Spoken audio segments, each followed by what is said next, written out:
Thank you all so much for joining. My name is Jim Carroll, and I'm with Advanced Solutions and Consulting Company. And today we're going to talk about our light assembly product. The agenda is I'll spend about no more than 5 minutes on a couple of slides to introduce the product. We're then going to run into the demonstration that should last about 15 minutes. And then after that, we'll have our Q&A session. We'll open it up. So we have a tool called Light Assembly, and it's really designed for distributors where assembly of the product is required, and where you're going to link the work order directly to a sales order.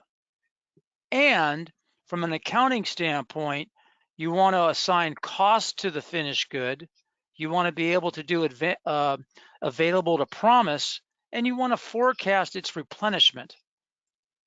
So when you look at Acumatica in terms of doing this, you're given two options that are actually mutually exclusive. With Acumatica, you can have a stocking kit, and that will allow you to have it available to promise visibility and treat it like a finished good with cost of goods sold, but you cannot create it from a sales order. Conversely, if you want to create it from a sales order, that's fine, but it can't be treated like a finished good. You can't replenish it in terms of purchasing. You have no visibility to available to promise, and you can't assign costs to it. We solve that problem, and our advanced kitting tool merges capabilities from Acumatica's. So first of all, if you look at this kind of Jeopardy board here, the taupe type of color is the Acumatica distribution edition, and we rest right on top of it. Kind of the secret sauce is that we're able to take the Acumatica kit off the sales order and turn it into a bill of material that can be costed. And because it's a finished good bill of material, we have a work order system that creates its manufacturer, and we have a material requirements planning system that can augment purchasing in Acumatica. So let's take a look at the workflow. Whether it comes from a website or over EDI or a human being, an order goes into Acumatica. When the order goes into Acumatica, the first thing the logic will say is, hey, is it in stock to ship it? If it is, I go pick, pack, and ship it. If it's not, I ask, is it an assembled order? And if the answer is yes, automatically a work order document gets generated. So we have one customer where they've got a printer in the warehouse, and if it's in stock, it generates the packing slip, or the picking ticket, I should say, on that printer. But if it has to be assembled, it goes to a printer for assembly, and the assembly ticket will look something like this. So from a workflow standpoint, standard Acumatica, I get an order, I go pick, pack, and I ship it. That's that non-stocking kit. With our system, we generate a work order, and then you pack it and ship it. Notice you don't have to put the item into stock. Logically, it goes into stock so you can cost the order and decrement the consumables from their warehouse locations. But overall, the flow is somewhat similar. So this accommodates high volume assembly of items right from a sales order. I want to bring up this expanded workflow to bring up the point that the bill of material can actually include both material as well as labor. So often distributors, they might want to assign, 4 hours of labor to assemble this product and 1 hour of labor to assemble that product, such that when the work order is completed, you can calculate those cost of goods sold, go against a variance plan, it basically treat it like a finished good, because that's exactly what it is. The second thing is that because it consumes material and runs through our MRP, it's fully integrated with Acumatica's replenishment logic. So That means that if I consume on a day and I get to safety stock levels, Acumatica is going to trigger off a safety stock order as an example. Jake's going to go more into that when we demonstrate our product, because we augment that product with an upfront forecasting tool. So this will allow you to go into AR history in Acumatica, pull out how much you've sold of this, that, or the other kit, and then generate that kit, go ahead and forecast into the future, hit our MRP engine, and it will blow through the bill of material and say, oh, I need X amount of component A to meet this forecast, X amount of component B to meet that forecast, etc., where A and B are consumed into different finished goods. That's the strength of the product. So finally, I'm going to turn it over to Jake now. We'll go through a forecast, look at available to promise. We'll actually go ahead and generate the work order right off of a sales order. We'll talk about the replenishment, and then we'll have time for questions and answers. So Jake, let me go to the handy dandy, turn it over to you. How do I do that again? Let's see here. Stop sharing your screen. Oh, here we go. Okay, Jake, I've turned it over to you. Okay, thank you, Jim. I'm going to start sharing my screen. How's that? Can we see? You got it. Excellent. Okay, well, thank you, Jim, and thank you, everybody who's joining us. We are going to be taking a look at those processes that Jim just laid out. You can see that I'm in my Acumatica instance where we have light manufacturing installed. If I open up my light manufacturing workspace, you'll see it looks very similar to all the other Acumatica workspaces you're already familiar with. We can pull up a generic inquiry of our transactions. There are some processes specific to light manufacturing that we're going to take a look at in a moment. A handful of pre-built reports available to us. And really where we're going to be beginning is at this forecasting menu item. Before I go into this forecasting, just to set the stage a little bit, I'm going to pull up my stock items just to give you an idea of what the items are that we're going to be looking at, what the kits are that we're going to be taking a look at today. For this demo instance, we've gone ahead and built out some what we call a beauty product kits. So you can think of something that you might expect to sell to a hotel that's going to have to rechange all of the toiletry items for each stay. Every night that there's somebody new staying in that hotel room, they're going to have to replace all of the toiletry items inside of that room. So for a basic package, I can use my side panel to pull up my kit specifications. We can see that we have a couple of basic items within this first kit. And we can also have our project labor, which we'll come back and look at in the work orders as well. But in this first kit, we can see we have a handful of beauty product items and labor accounted for as well. And these other kits, see that we have a little bit more labor accounted for because, as we'll see here, it's a longer kit. But what I want to point out here is not that this kit just has more items than the first kit, but that we also have some shared components across these kits. So when we come to the section about MRP, we'll see how the MRP is able to query work orders containing both of these items and consolidate the needs across kits and work orders for kits that share similar components. So the two items we're going to be forecasting for is this first beauty product kit and the second beauty product kit. I just want to highlight that we are capable of accounting for shared components. So with that being said, I'm going to head back to my forecasting screen, forecasting processing screen. And I believe that I'm mostly talking to some partners here, and I know that you've all felt the pain of demo environments that have fought back. So I'm going to try to avoid processing anything new up here. So I'm going to take this this forecast that I completed this morning off of hold, just so we can make these fields editable again, and you can see what kind of options we have to actually run our forecasting and our demand planning tool. Beginning at the top, we can see that we would begin the process by defining our planning period. In this case, I defined it from next month for a 12-month period to follow. So beginning April 1st for a calendar year to follow.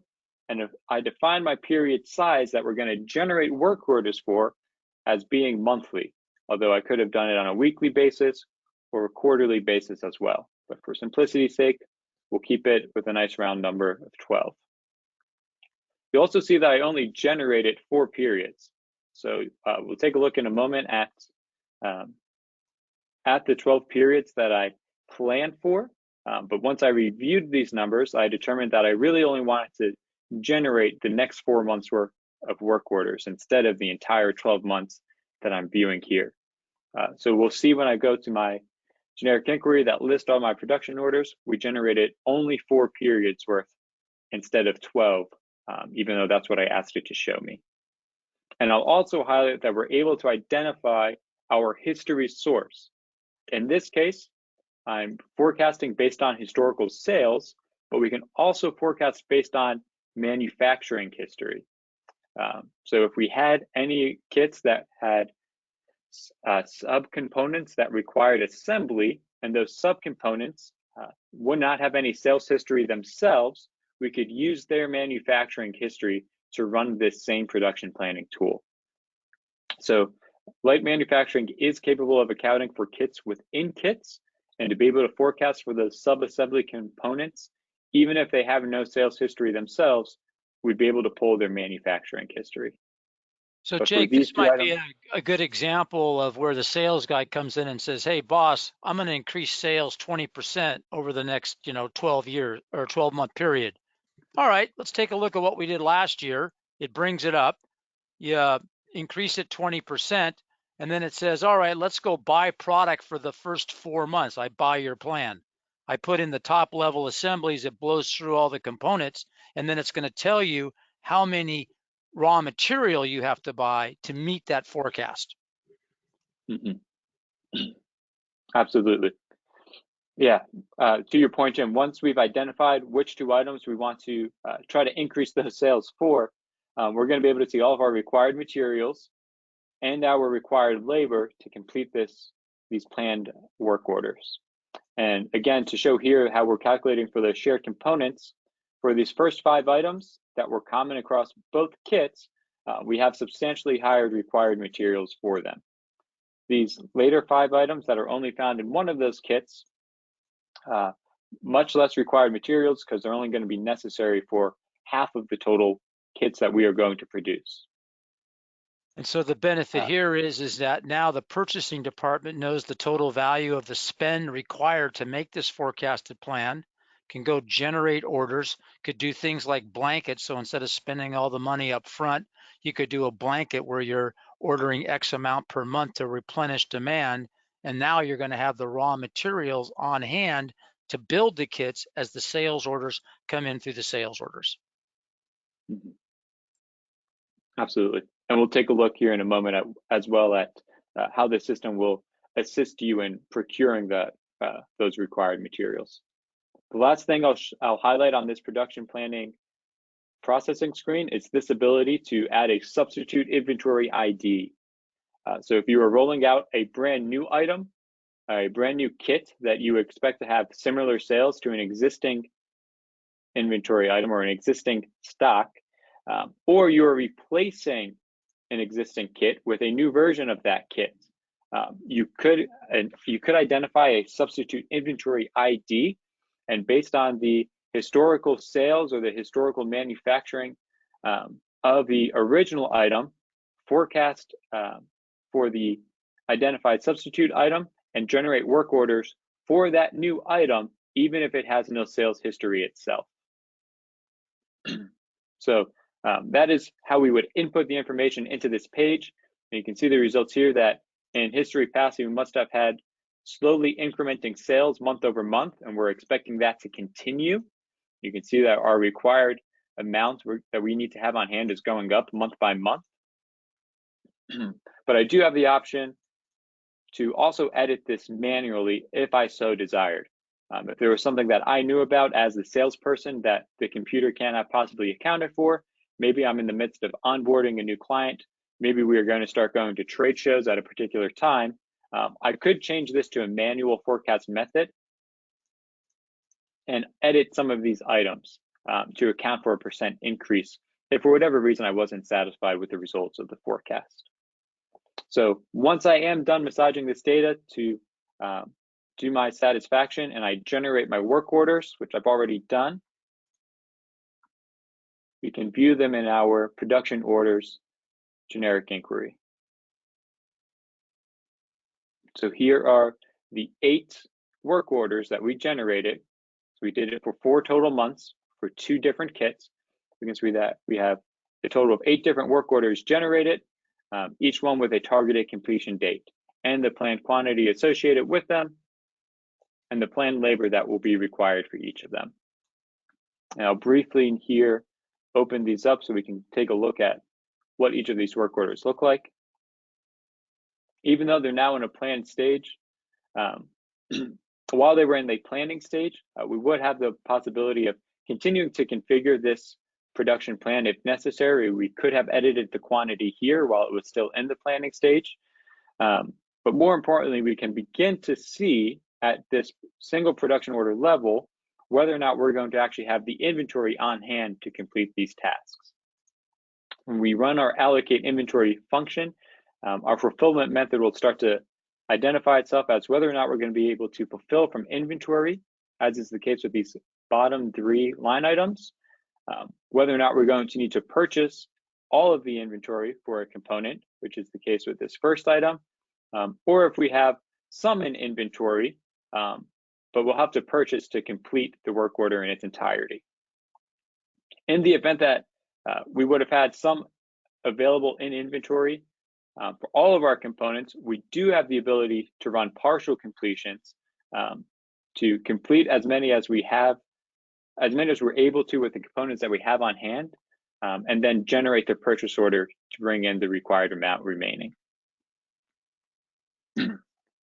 So I'm going to switch gears now and head over to my sales order workspace. And I'll reference back to Jim's presentation where he was able to point out that unlike the limitations we face in core Acumatica's kits, where we can either sell a non-stock kit and build it on the fly, or we can sell a stock kit and pre-assemble it, we do have the ability to do both for a single kit inside of light manufacturing. So here we see on this sales order, one of the items that we saw we can forecast ahead and pre-build to stock our inventory. But a situation may arise where I want to be able to build from a sales order instead of from a forecasting need, based on individual preference, based on the particular customer. If instead of taking from inventory, I want to be able to build this kit for this customer on the fly, I can, from the sales order, mark this as being dedicated for a work order. And once I've done so, rather than pulling the pre-built kits from inventory, it's going to go into a status of pending fabrication. And I can generate a work order specifically linked to this sales order instead of linked to production planning.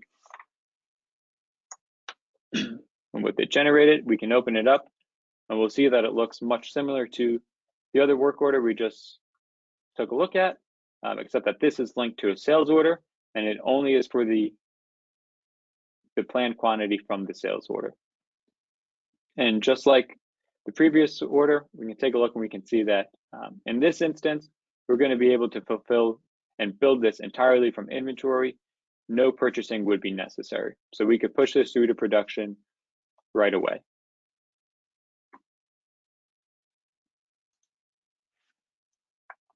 That being said, I do want to take a look next at, now that we have some production orders open, some are linked to a sales order, and several are linked to a forecast. We'll take a look at how we can actually run MRP in light manufacturing for each of those work orders. So we'll come over here to my production requirements processing screen.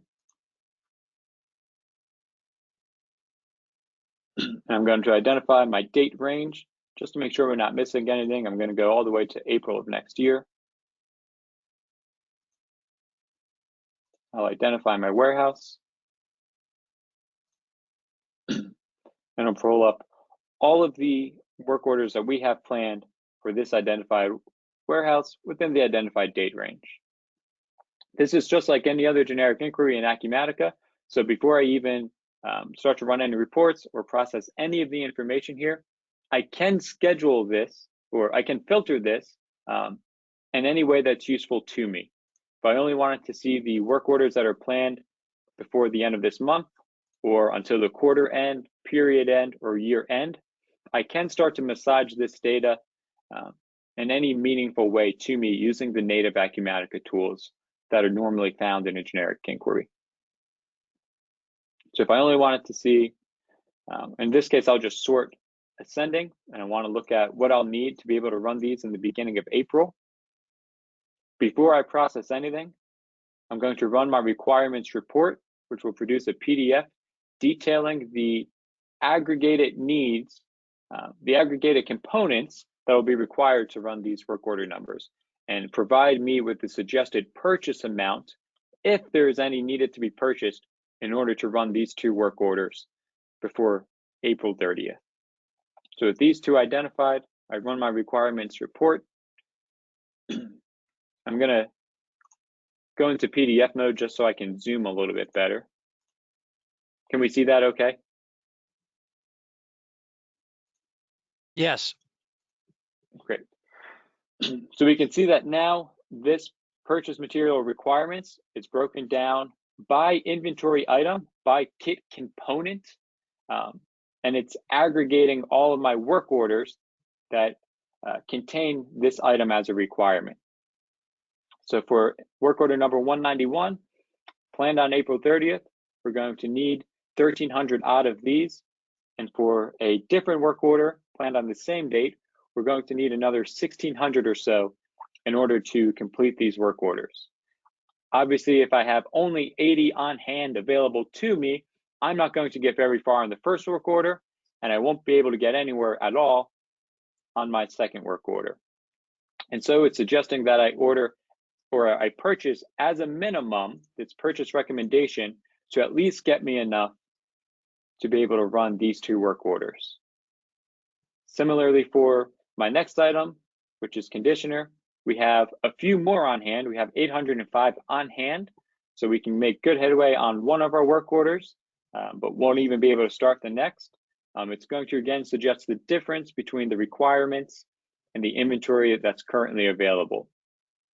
For the remaining items, we have more than enough on hand to satisfy our work order requirements, so it's not going to recommend that we purchase anything here. And that is the case, I believe, all the way through. So for me to be able to move forward, for me to be able to confidently push this work order to production on its planned date, I'm going to have to purchase, at a minimum, these required amounts. I do have a few options here in how I want to proceed, because this is a tool that's meant to assist you and not restrict you. If I went and I processed these two items, or I processed all, it would consolidate by as many work orders as I have selected. It will consolidate those purchase requirements into purchase orders by vendor, just like many of the other processing screens inside of Acumatica. But it's still up to me to make the decision of how I want to slice and dice this.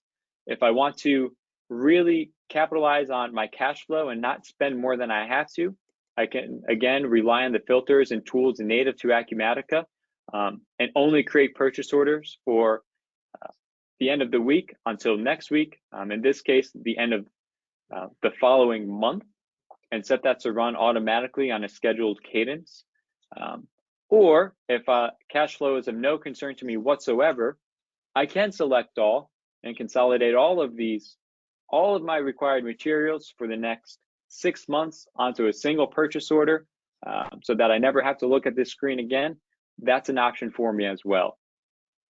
But again, because this is a tool that's not meant to restrict me, but instead to assist me, the other thing that I could do is run my requirements report, take my total amount that I'm going to need for each of these items, and take advantage of Acumatica's other native tools like its blanket purchasing functionality. So instead of me putting all these on a single purchase order, or instead of me generating a new one every month, I could take this total required amount for the next 6 months, go to my vendor, and try to negotiate a greater discount to be purchased through a blanket order. So I can use my total quantity to negotiate a greater bulk discount, but still using the blanket order functionality, send out child orders on a monthly basis to decrement only by the amount that we need for that month or by that period, whatever the case may be. So the tool is flexible and it's meant to conform to whatever your current purchasing patterns are and not the other way around. And a companion comment to that is originally we started off with a forecast for a 4-month period, could have been 6, 12, etc. And in the end, per that report, the salesperson says, hey, we're going to be able to increase sales 20% compared with last year. And then the purchasing agent can run the tool and say, okay, that means that we're going to commit, pick a number, $3,257,000 to go purchase the raw materials to meet this plan. Are you sure we can increase 20%? So it gives you that ability on demand to do an analysis from a cash flow standpoint and a borrowing perspective of what a plan might be. Mm-hmm. Absolutely. Jim, I know that we want to leave some time here for questions. The only other thing that I do want to show is just what the work orders look like in their PDF format. Yeah, please do. Rather than from the screen we were looking at. And then we can open the floor if that's all right with you. Sure. And we'll take a look at this one that we have here. I can print my production order. And we'll have a barcoded, scannable work order for us to track material and labor as we consume them. So this is a good example here where you see under materials, I got shampoo, conditioner, body wash, etc. So instead of having to, and this is our beauty product 01, so kit 1. So instead of having to pre-stock the 5 items and put them in their own bin, I'm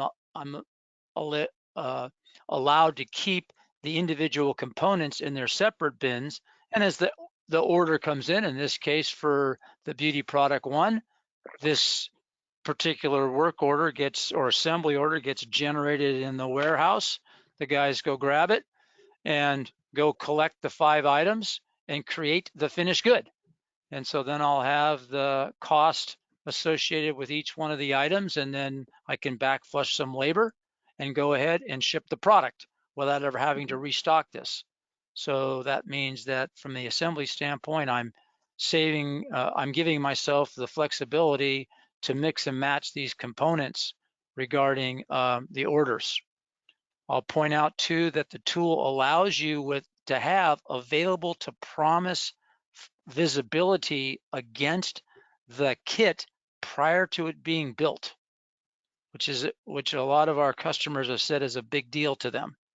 So how many, when you order a non-stock kit, you have no visibility to your available to promise.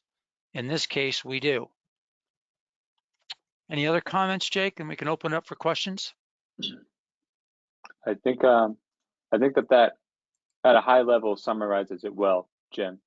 Great. Certainly, there's more case-by-case scenarios we can look at, but.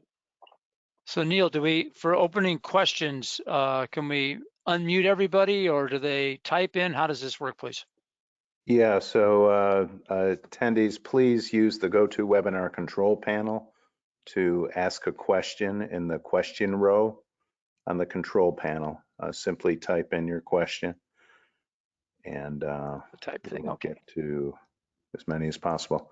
I have a question Yeah. while we wait. How long does it take to implement this approximately? Well, it's designed for the VAR and the end user. If they know the Acumatica distribution tool, literally this would take about 8 hours. And we've got a manual, we train you, but you're essentially assembling kits. And for the most part, if you've already started with Acumatica, you'll know all your kits. And so it's pretty seamless to the distribution edition. That's one of the values of this product, so that knowledgeable VARs in the distribution edition can readily incorporate this for their customers without a huge amount of implementation fees. So that's the answer to that. You might want to add labor as an example, and then determine whether it's backflushed or not.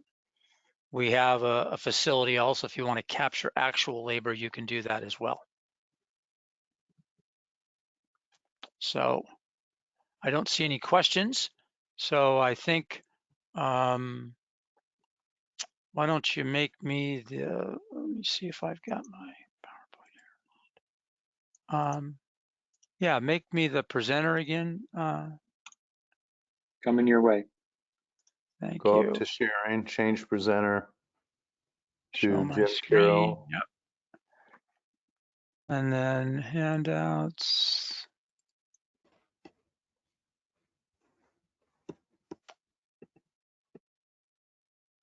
All right, download file, loads. Perfect. So view reading pane. So we showed you the flow for the light assembly. The same tool can be used for job shopping. In this case, you're working with a customer and you haven't created the bill of material. So we've got the ability to put placeholder items. These are items that are not in stock in Acumatica that you might want to bid on, and unlimited placeholder items with a dynamic BOM. So it can be 5 levels or 5 items on the BOM, or 15 or 30, or mixes and matches of BOMs within BOMs, etc. You make the quote to the customer.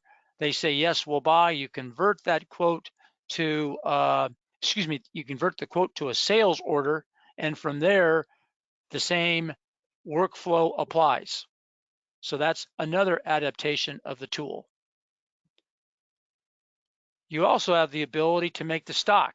So in this case, Jake showed you a lot of that with the forecasting tool. And so now I'm making to stock the widgets that I sell, and I can create the order either from a work order, make 100 a month per the forecast as we described, or from a sales order. And then the final thing, and we'll end the presentation, we have a make to order capability.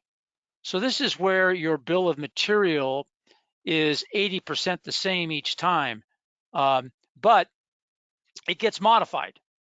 And think of someone that might make cafeteria type of equipment as an example. And sometimes the cafeteria serving console is 30 feet long, sometimes it's 20 feet long, that type of thing. Because our bill of material is dynamic, we can add and subtract to it as we do the planning for the product.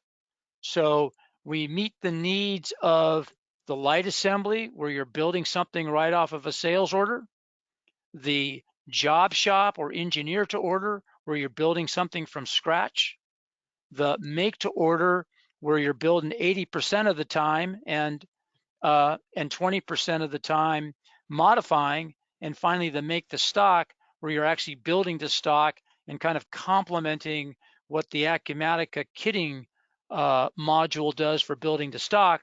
But in our case, we are complementing that with a front-end demand planning tool, and then being able to add labor, material, the MRP, and the other tools that Jake showed you.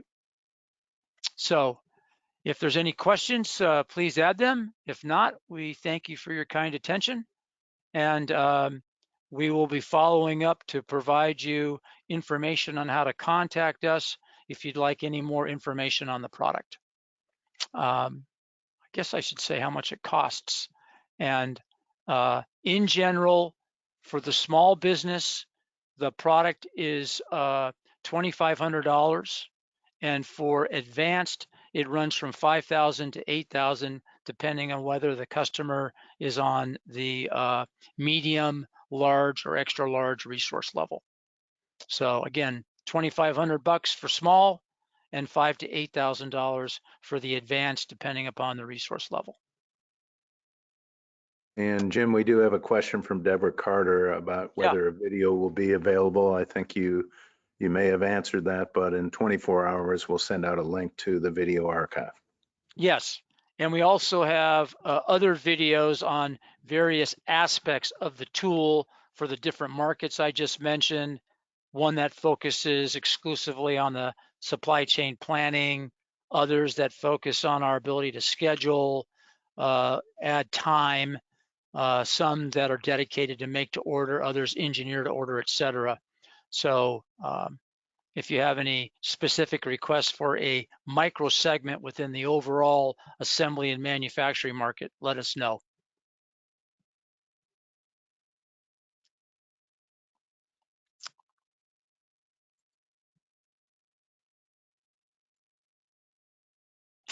All right. Anything else? Close it down. All right. Thank you so all very, very much. We look forward to working with you and your customers. Good day.